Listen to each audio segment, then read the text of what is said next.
The board has already read your paper, or at least if you did your job properly, they have. And here is the thing almost nobody presenting to boards understands. By the time you stand up to speak, they're not really evaluating information. They're evaluating you. And a good board has usually made up its mind in the first few minutes. I spent years as a CEO presenting to boards, and I've sat on the other side of the table watching executives present to me. The gap between what they thought mattered and what actually mattered was enormous. So let me tell you what a board is really thinking while you present and what to do about it. Start with what a board presentation actually is. The paper, the deck, the numbers, that is your ticket into the room. It is the price of entry, not the performance. The board is not there to have the document read to them. They can read.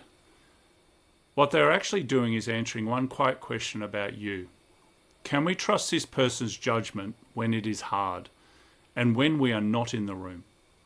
Everything they watch, how you open, how you handle a challenge, whether you own a bad number, feeds that one question.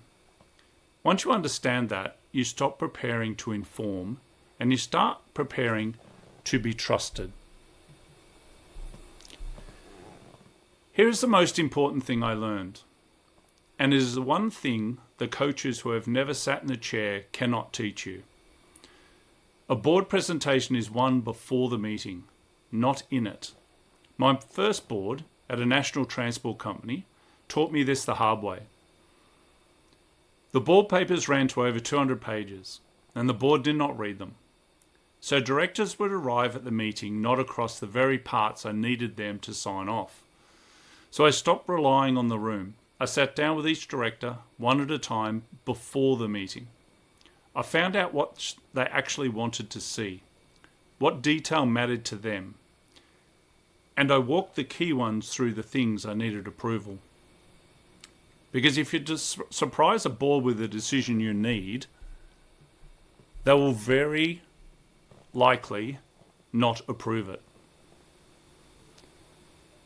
That same experience taught me the second lesson. We brought in someone independent, gave them the board paper framework, and had them interview every director about what they read and what they never touched. Then we rebuilt the board papers from over 200 pages down to about 60.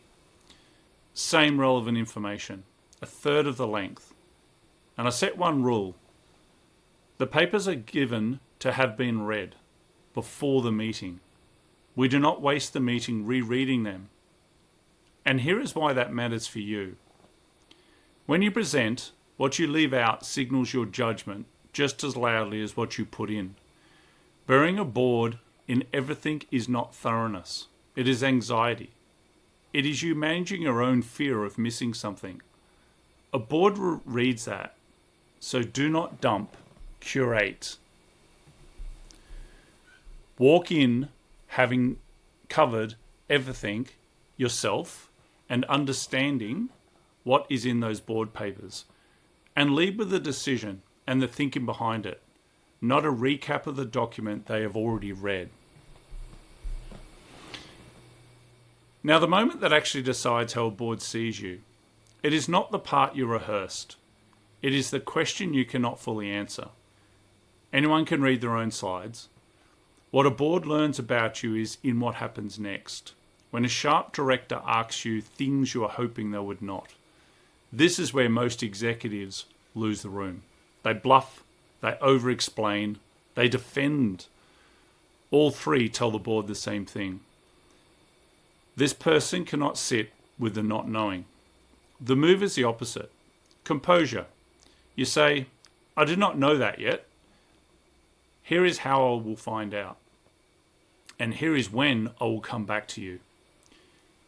You separate clearly what you know from what you believe. A board does not expect you to have every answer.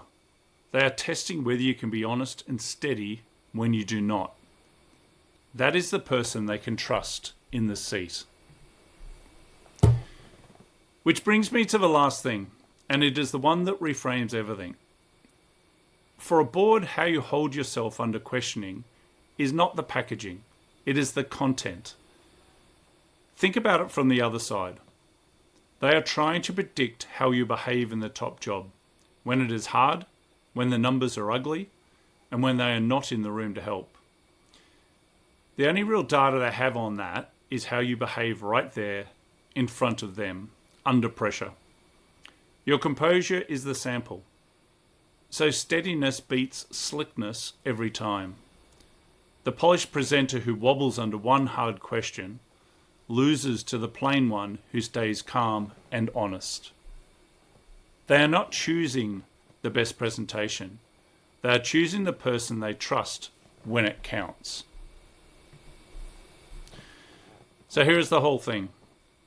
The deck gets you into the room. The conversation you have before it and the judgement and composure you show inside it decide what the board actually thinks of you. Prepare those, not just the slides. This channel is about the interior side of stepping up to the top, the part no qualification teach you. So I'll leave you with a question. When you have presented to a board, what was the moment that tested you the most? Tell me below. I'll read all of them.